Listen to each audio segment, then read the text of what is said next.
Ayan po, tapos na po tayong bumoto at naihulog na natin sa counting machine. Ayan, so ang dami-dami nakapila. Ang advantage natin kasi pag senior, talagang priority, ang bilis-bilis lang. So, gaano ba kahalaga yung boto na yan? Napakahalaga po na bumoto tayo. Marami rin po ang nagre-reklamo kasi hindi nila agad nakikita ang kanilang mga pangalan. Pero kailangan lang natin pagtiyagaan. Kasi nandyan lang naman po yun, hindi po talaga yan nawawala. Ang dami. Pero ang aga pa po ngayon 8 o'clock pa lang eh. Mamaya lalo pagka medyo tanghali na, idadagsa ang maraming tao. Ayun o, tapos na ba kayo? Tapos na kayo?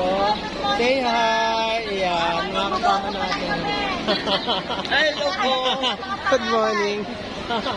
No, nag-e-enjoy sila sa pagboto kasi alam nila kung gaano kahalaga yung boto na ma-enjoy nila.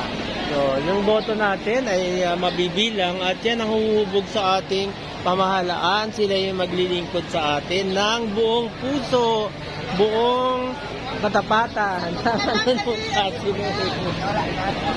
Boto na po kayo!